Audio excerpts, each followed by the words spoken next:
Bonjour à tous, je suis Céline, j'ai 50 ans, je suis sophrologue et psychopraticienne certifiée, je suis également coach et je suis installée sur Vichy depuis 8 ans. Auparavant, je pratiquais sur la région parisienne. Je suis à mon compte dans les techniques de communication relationnelle et la formation et le coaching depuis 1999. Aujourd'hui, je reprends les vidéos de ma chaîne. Vous savez, j'ai peu de temps pour en faire. Donc dès que j'ai un emploi du temps un petit peu qui se dégage un petit peu comme cet après-midi, eh bien je m'y mets. Et aujourd'hui, je viens vous parler d'un sujet qui peut répondre à différents emails que j'ai reçus. Alors je reçois beaucoup d'emails, vous savez, notamment par mon site sophrologue-a-vichy.com et vous me parlez beaucoup de mon livre Voyage en self-love qui est actuellement en rupture de stock. Je n'en ai plus, je vais le réimprimer peut-être en début d'année. En tout cas, je suis très contente des retours de ce livre. Ils sont tous partis, soit en salon, soit à mon cabinet. Voyage en self-love, adopter l'amour de soi pour s'accomplir au quotidien. Je remercie tous ceux et celles, alors beaucoup plus de filles que d'hommes, mais en tout cas qui m'ont envoyé des petits messages et je les ai tous gardés. C'est vraiment super mignon. Je suis vraiment contente. Ce livre a marqué une étape dans ma vie, l'étape où je revenais du Grand Ouest américain. Je suis vraiment très contente et très fière de ce livre qui a fait un petit tour de France et il y a beaucoup de gens qui m'en parlent. Et vous savez également qu'il y a toujours à mon cabinet disponible, si vous le souhaitez, là-haut, tu m'aimes, sur les rêves de visitation. Je vous reparlerai des livres de l'été Gigi. Je serai en dédicace à Vichy le 10 janvier à la librairie à la page pour ceux qui sont par ici. Aujourd'hui, on parle de ce sujet qui répond, comme je vous le disais, après cette parenthèse littéraire, ce sujet qui répond à de nombreux emails que j'ai reçus. Oui, je ne peux pas répondre personnellement, bien entendu, à tous les emails, sinon je ne travaille plus, je passe mon temps à répondre. Et finalement, ces emails, souvent, quand vous êtes un petit peu en panique, vous m'écrivez. Alors, je réponds plus pas aux textos, bien entendu, je le dis souvent. Je jette un œil. Parfois, je réponds quand même aux commentaires sur ma chaîne ou aux emails. Le libre arbitre, c'est le sujet qui revient. À chaque fois que vous êtes mal, à chaque fois que vous avez une déception dans la vie, très souvent on se rend compte qu'il y a des points phares des points qui ont été plus loin mal traités, des points qui dysfonctionnent. Et très souvent, il y a la notion de libre arbitre et la notion de lâcher prise qui ont été bafouées quelque part chez vous, dans votre problématique. Et bien entendu, quand on est en face à face au cabinet, on peut en parler. Et je suis vraiment en écoute active par rapport à ces deux notions qui me sont chères. Pourquoi? Le libre arbitre, c'est le cadeau de votre vie. Il y a des pays où on n'a pas, où les femmes, par exemple, n'ont pas leur libre arbitre, n'ont même pas les moyens, je veux dire, de penser. Elles peuvent penser par elles-mêmes, bien entendu, mais elles ne peuvent pas exprimer leur opinion, exprimer leurs pensées, etc. Et heureusement pour nous, ce n'est pas le cas, mais parfois, demandez-vous, lorsque vous vous trouvez dans une situation, vous dites, je suis pleine de malchance, je n'ai pas de chance cette semaine, je n'ai pas de chance ce mois-ci, je n'ai pas de chance depuis des années, la malchance me poursuit. Euh, J'entends des termes comme ça par rapport à la chance. En réalité, posez-vous toujours la question, ce libre arbitre, qu'est-ce que j'en fais? Est-ce que je l'exploite pleinement ou est-ce que je laisse les autres piétiner mon libre arbitre ou pire, est-ce que moi-même volontairement euh, je vais m'aliéner ce libre arbitre, je vais me l'ôter, me l'enlever ou ne pas le prendre, ne pas le considérer à sa juste valeur, qui est une valeur bien entendu énorme et très importante. Et le fait de ne pas savoir lâcher prise dans certaines situations vous fait plus de bien que de mal. Alors, ce n'est pas une leçon de philosophie aujourd'hui, je vous rassure. Euh, J'aimerais qu'on mette en relation certaines problématiques de vos vies avec le libre arbitre d'un côté et le lâcher-prise de l'autre. Le manque de libre arbitre, le manque d'utilisation de votre libre arbitre et le manque de lâcher-prise. Le manque de lâcher-prise, c'est-à-dire vouloir tout contrôler. Je vais vous donner un exemple. Quelqu'un qui m'a écrit comme ça, alors je n'ai pas tous les détails en tête, mais c'est une personne qui a 32-33 ans, une jeune femme, et qui dit voilà, je me suis mise à mon compte et au début j'étais très contente, j'étais très satisfaite. Ça m'a beaucoup plu d'aller à la chambre de commerce faire les démarches, faire mon stage à l'installation, ça m'a plu. J'ai rencontré des gens comme moi, on était alignés, il y avait une super ambiance dans cette formation. On était pour le stage à l'installation sur la même longueur d'onde. Les gens n'étaient pas anxieux, les gens n'étaient pas négatifs, etc. J'étais bien. Et voilà, maintenant je monte mon affaire. Et autour de moi, déjà, les langues commencent un petit peu à se délier et les gens disent tu ne devrais pas. Si j'étais toi, je ne ferais pas ça. Il y a danger. Attention, tu devrais te radier avant d'avoir des charges qui s'accumulent. Alors la fille, elle n'a même pas commencé son activité. On est déjà dans son entourage en train de lui dire il faudrait te radier. Et donc cette jeune fille, cette jeune femme, 32 ans, m'écrit pour me dire bien voilà, tout ce qui correspondait à mon rêve à un moment donné, à l'heure actuelle, me semble juste quelque chose plein de complexité, quelque chose de très compliqué. Et je reçois une pression permanente de mes proches, de ma famille, de mes amis pour que j'arrête ce que je fais alors que je suis à mon compte depuis 3 mois. Ils veulent déjà que j'arrête et que je re-rentre dans ce moule de la société, vous savez, cette histoire de métro, boulot, dodo, CDI, 5 semaines de vacances, etc. Ça ne correspond pas à tout le monde. Moi, c'était mon cas. Très concrètement, j'ai travaillé en entreprise privée. J'ai été dans la fonction publique hospitalière, ce qui veut dire donc que j'étais fonctionnaire et que j'en suis partie parce que le système ne me correspondait pas.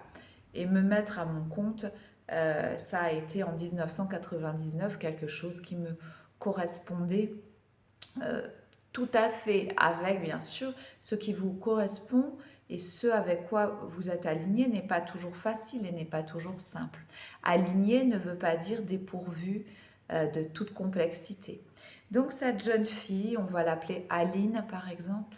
Donc Aline m'écrit, voilà, ce qui m'apparaissait comme un rêve et ce que j'ai mis des mois à construire en passant par un dossier, en allant à la chambre de commerce, en faisant un stage à l'installation, etc. Aujourd'hui, résonne en moi négativement parce que ça résonne aussi négativement avec les gens autour. Euh, et puis, elle me dit, j'ai un autre problème, c'est qu'en même temps, j'ai acheté un petit studio à rénover car je ne souhaite plus être locataire. Très bien, donc il y a ce projet professionnel. Moi, je vois quelqu'un, Aline, chez Aline, quelqu'un de très complet, quelqu'un qui sait, une femme qui sait ce qu'elle veut. Elle veut être à son compte, elle ne veut plus de patron et elle veut être propriétaire, elle ne souhaite plus payer de loyer. Seulement, ensuite, il y a des contraintes. C'est-à-dire que oui, se mettre à son compte, ça peut être difficile de trouver des clients au début. Ça peut être compliqué avec tout l'administratif. Vous savez, je suis sophrologue et psychopraticienne et coach. Depuis 99, je suis à mon compte. Et j'ai connu les différents régimes. Avant, il n'y avait pas de micro-entreprise, etc. À une époque, je me rappelle quand j'ai commencé, là, 99-2000, mais j'avais énormément de papiers à remplir. Et des fois, je m'arrachais les cheveux, je me disais, j'y arriverai jamais. Donc, Aline, il faut que tu saches qu'à l'heure actuelle, c'est drôlement simplifié par rapport à une époque. Une autre époque, par contre, bon, il y a l'IA, etc. Tous les gens qu'on n'arrive plus à avoir au téléphone, ça vient rajouter de la complexité à ces choses qui auraient pu être, bien entendu, beaucoup plus simples et simplifiées. Donc, Aline, elle a choisi d'être à son compte et elle a choisi de devenir propriétaire, de ne plus être locataire. Et là encore, blablabla, blablabla, autour d'elle, eh ben, on lui dit, tu n'aurais pas dû prendre de crédit, tu vas t'enfoncer, etc., etc. Et j'ai cette Aline qui se retrouve face à moi, en tout cas par écran interposé, et dans ce qu'elle m'écrit, je ressens qu'elle n'est plus elle-même, elle n'est plus, on dirait une petite fille d'un seul coup, la petite fille pleine d'insécurité ressort. La petite fille à qui on dit tu devrais, tu ne devrais pas, si j'étais toi. Donc Aline, il faut te recentrer maintenant et tout de suite.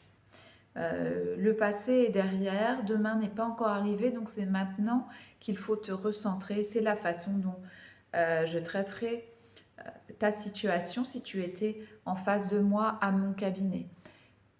Il est important de connaître ses objectifs et de connaître également ses valeurs.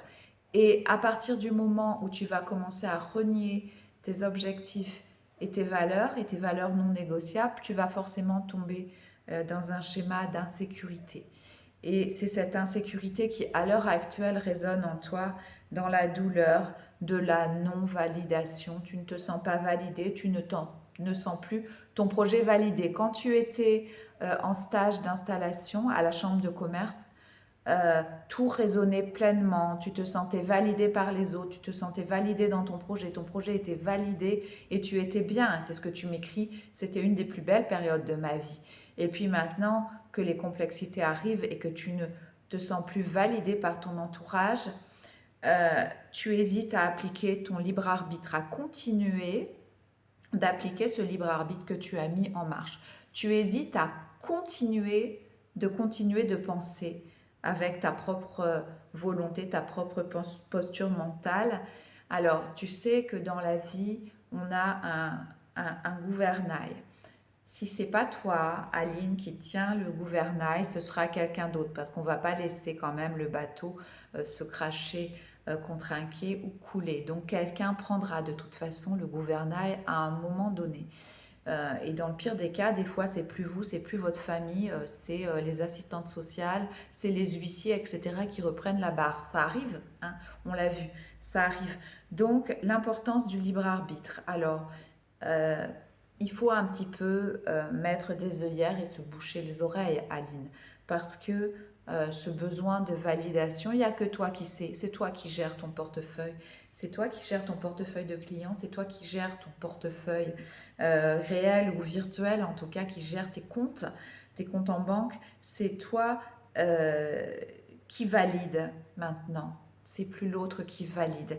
Donc le libre arbitre naît quand on lâche prise, quand on choisit mieux, en pleine conscience, nos objectifs, quand on cesse de vouloir tout contrôler et d'être validé par le système, par les autres, etc. etc. C'est comme les gens qui regardent les informations en continu et qui disent mon Dieu, la situation est catastrophique. Et je le vois à mon cabinet.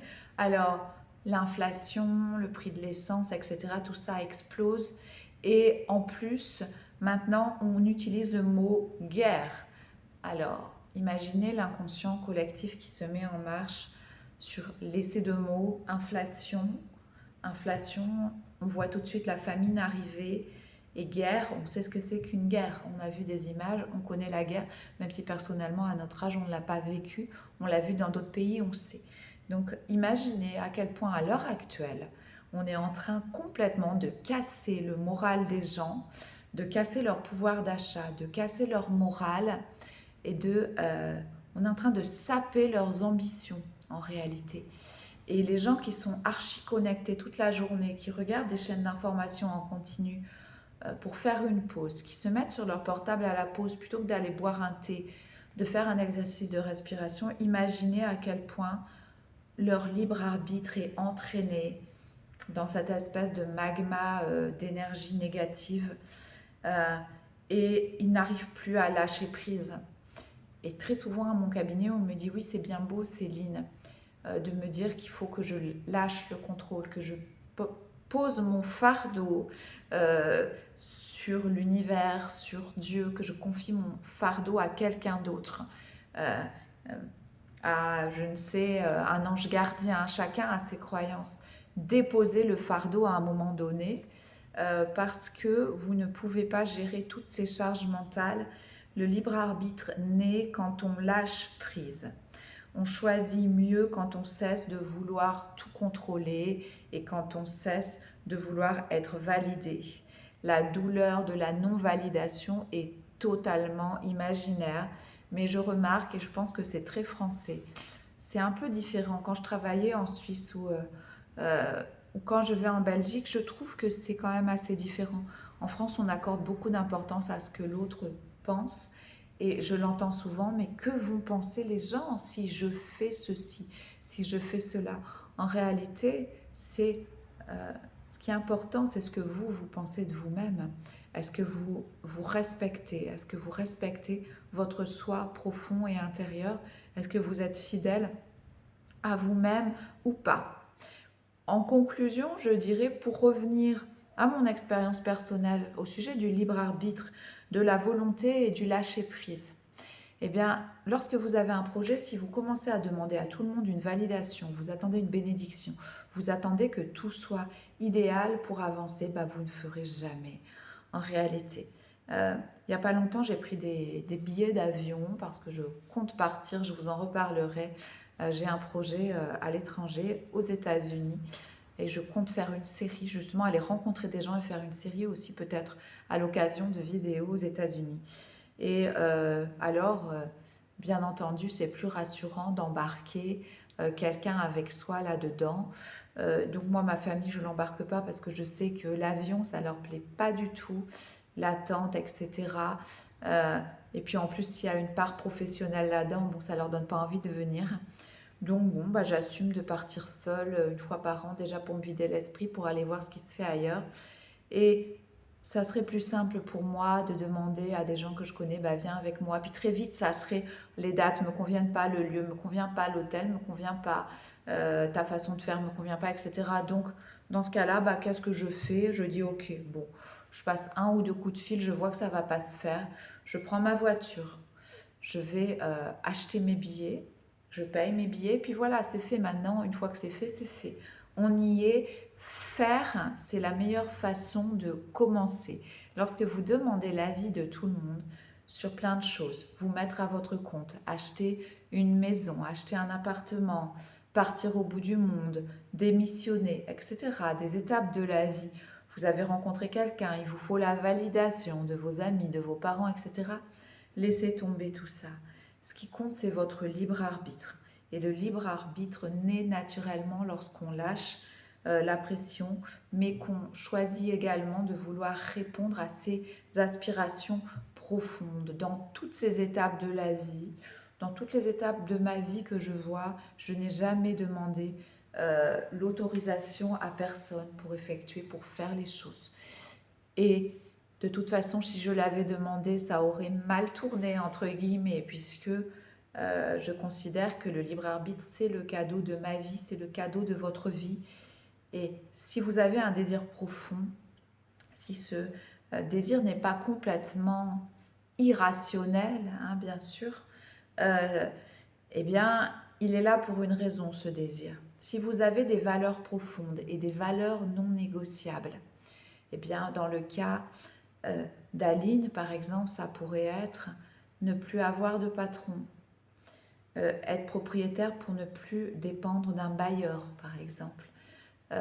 Faire les choses à mon idée en respectant complètement ma personnalité. Et ça, ce sont des exemples qu'on voit dans l'art. J'ai une amie en Australie qui est créatrice de mode et alors elle a un certain âge maintenant, elle est beaucoup plus âgée que moi, mais elle est restée fidèle dans ses créations, dans la façon dont elle met en place ses défilés, elle est restée fidèle à la jeune fille qu'elle était. C'est-à-dire qu'elle a peut-être maintenant 68 ou 69 ans, mais dans ce qu'elle fait, dans ses créations, dans ses défilés, on retrouve la jeune fille qu'on a connue, la jeune fille qu'elle a été, avec ses docks aux pieds, avec ses cheveux noirs tressés, avec ses tenues un peu extravagantes et originales. C'est-à-dire que même si sa marque s'est assagie pour répondre au marketing, etc., aux contraintes, on sent qu'elle est toujours elle-même, ses créations sont toujours elles-mêmes et son âme est la même, elle est restée fidèle à ce qu'elle était. Elle a utilisé son libre arbitre en effectuant son bonhomme de chemin, si je puis dire, sans trop regarder, écouter, etc. Sans quoi vous diluez, si vous écoutez tout le monde, vous attendez une validation, vous diluez totalement votre pouvoir de concrétiser les choses. Votre pouvoir de l'intention, ce pouvoir d'avoir une intention forte, vous le diluez dès que vous commencez à écouter. Quand vous me dites je voulais aller à tel endroit en vacances, mais mon ami m'a dit non, finalement tu dois aller à tel endroit, donc je l'ai écouté. Et bien oui, vous êtes 6 mois plus tard et vous n'avez toujours pas eu les vacances que vous souhaitiez. Et ça, c'est pas très grave, c'est qu'une histoire de vacances. Mais vous voyez, le libre arbitre naît naturellement quand on lâche prise et quand on cesse de vouloir tout contrôler, dont le regard de validation des autres. Voilà, j'espère que j'ai répondu par cette vidéo à plusieurs emails que j'ai reçus qui mettaient tous en œuvre la volonté, le pouvoir de l'intention, la puissance et la force, le cadeau du libre arbitre et bien entendu cette notion indispensable pour être heureux qui est de lâcher prise. Voilà, je vous dis bye bye, à bientôt.